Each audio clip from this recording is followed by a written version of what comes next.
Como foi o processo até eu conseguir a minha primeira vaga como júnior? Sim, eu comecei direto como programador júnior, não entrei como estagiário, tá?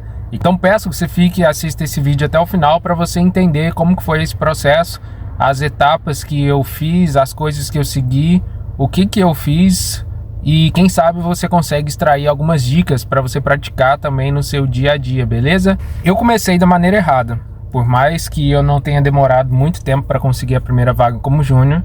Foi um processo, se eu não me engano, de 4 a 5 meses, tá? Mas não quer dizer com isso que foi fácil. Mas eu comecei errado. Eu vou explicar como que eu comecei errado. Eu comecei assistindo muito tutorial, como a maioria de vocês.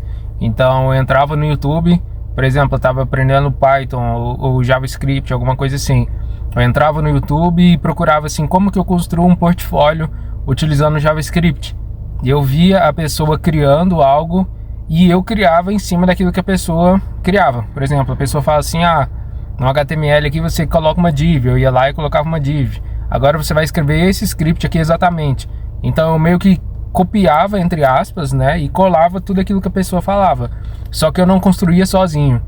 E isso fez eu ficar, pelo menos desse tempo aí, pelo menos uns 2 meses ou 1 mês e pouco, não aprendendo efetivamente o que eu precisava aprender.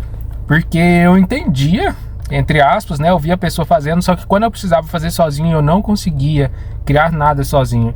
Eu não conseguia nem ter ideia do que eu poderia criar ou por onde eu deveria começar.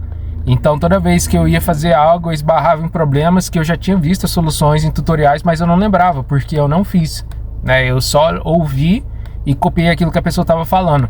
Isso fez eu perder um tempo. Então, se você tá nessa etapa aí, se você tá vendo tutoriais e tá copiando aplicações que as pessoas fazem, o fulano fez assim, ele criou tal, instalou tal biblioteca, ele tá fazendo assim, ele tá fazendo isso no back-end, no front, no mobile, e você só segue aquilo que aquela pessoa tá falando, você tá perdendo tempo.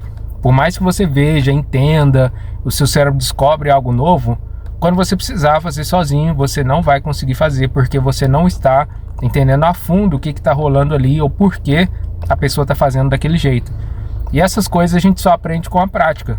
Quando você coloca a mão no código e tenta criar sozinho e tem os seus problemas, suas dificuldades, aí sim você consegue entender e consegue fazer as coisas sozinho e ter algum resultado. Se não for assim, não tem resultado. Seu cérebro só vai crescer, mas de prática você não vai ter nada, e quando você precisar criar, você não vai conseguir, que foi o que acontecia comigo. Então eu vi uma pessoa criando um portfólio. Aí eu criava exatamente igual aquela pessoa. Mas se eu falasse assim, eu vou criar o meu, eu não conseguia. Então eu tive que deixar essa parte do tutorial e comecei a abrir o CodePen. Não sei se vocês conhecem o CodePen lá, onde você consegue escrever código sem precisar criar um projeto. E lá no CodePen online mesmo eu começava a criar algumas coisas, tipo um botão onde a pessoa vai clicar. Isso porque eu trabalho com front-end, tá? Você pode ver situações que cabem para você. Se você for back-end e usar outras plataformas e outras linguagens, só falando um pouco do meu processo, do que eu fiz como front-end, mas a estratégia para o back-end ou mobile é a mesma, que é a prática, tá? A prática sozinho, quebrando a cabeça e achando as soluções.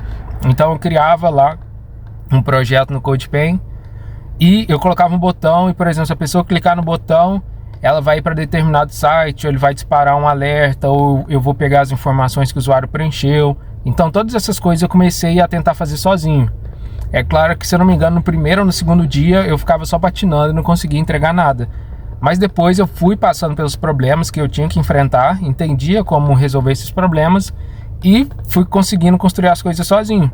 Então chegou um momento que eu conseguia construir um script lá totalmente sozinho, clicando no botão, retornando informações do usuário, pegando o texto que a pessoa escreveu, sozinho, sem ter muita dificuldade. E isso que é a realidade do programador, você vai ter que criar essas coisas sozinhos, né? Por exemplo, se o seu chefe chegar em você e falar assim, olha, eu quero que você crie uma API que vai ter um endpoint onde a pessoa vai ter que enviar as informações de usuário, você vai ter que criptografar, você vai ter que fazer um hash na senha, uma criptografia na senha e alguma coisa assim. E você pode até falar assim, tá, eu vou seguir um tutorial, mas não vai existir um tutorial onde vai ter aquela exata estrutura de projetos que você está usando no lugar de trabalho, a exata linguagem, exato framework, exata biblioteca. Não vai existir isso. Então você vai ter que pegar o conhecimento que você tem e adaptar em cima da situação que te foi proposta. E é nisso aí que a maioria da galera dança, né? Porque não é aquele conteúdo redondo. Você tem que pegar aquilo que você sabe e adaptar à situação que você está, à empresa que você está, o projeto que você está, a arquitetura do projeto, padrão do projeto. Então, por isso, dá prática. Então, eu comecei a praticar e eu fazia muita candidatura. Então, eu sempre me candidatava todos os dias. Já até falei em um vídeo em outra plataforma aqui, que já teve dias de eu passar 6 horas direto me candidatando, fazendo os processos, preenchendo as informações que eles pediam, fazia até pela GUP lá, né, que é muito odiado por muitos, e me candidatava sem parar, disparava mesmo o currículo. Na época eu nem adaptava o currículo para cada vaga não, mas eu disparava currículo, disparava candidatura para vagas de full stack, de front-end, de back-end, de qualquer coisa, qualquer vaga que eles me aceitassem, eu estava disparando. Então me candidatava para remoto, para presencial, eu não estava nem aí para isso não, de ser remoto, só vou me candidatar se for remoto, só vou me candidatar se for presencial, só vou me candidatar se for para júnior. Eu nem me tocava muito nisso não, tá? E aí, depois de um tempo, graças a Deus, aí Deus abriu as portas, colocou a mão, depois de muito sofrimento, eu consegui a primeira vaga. E aí eu já entrei como júnior, não entrei como estagiário, fiz uma entrevista, falei com o pessoal, eles demoraram um tempo para me responder, 1,5 semanas, não teve teste técnico, não teve nada disso, mas eles me perguntaram se eu conhecia determinadas tecnologias, eles olharam o meu GitHub, que isso é um outro detalhe que eu esqueci de mencionar.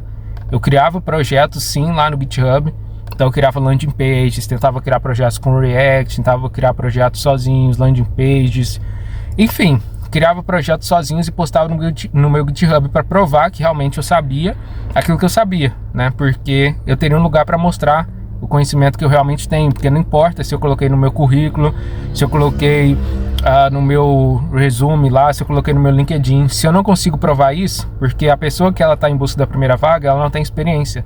Então como que ela vai provar que ela sabe aquilo que ela diz que sabe? O programador, no caso, né? Então se ele não tiver um projeto, se ele não tiver um caso de estudo, se ele não tiver alguma coisa que prova aquilo que ele colocou e diz que sabe no seu currículo, no seu LinkedIn, a empresa não vai acreditar, né? Infelizmente as pessoas são mentirosas, são falsas, e não dá para a empresa simplesmente acreditar naquilo que você colocou no currículo ou no seu LinkedIn se você não tiver como provar, beleza? Então, espero que esse vídeo tenha te ajudado, que você consiga extrair algumas dicas aí desse processo que eu fiz, que me ajudou, e eu consegui essa primeira vaga. É claro que foram etapas, é claro que não foi só isso. Acredito aí realmente que pelo momento ser difícil, por ver muitas pessoas que levaram muito mais tempo do que eu, acredito que teve uma intervenção divina aí, porque realmente não foi fácil. Mas tem gente que tá há 1000 anos, não sei o que essas galera tá fazendo, ou se realmente, enfim, não sei, mas tem gente que tem muitos anos procurando vaga e não consegue. Então eu queria compartilhar uma experiência, quem sabe você consegue extrair alguma coisa dela aí e praticar no seu dia a dia, beleza?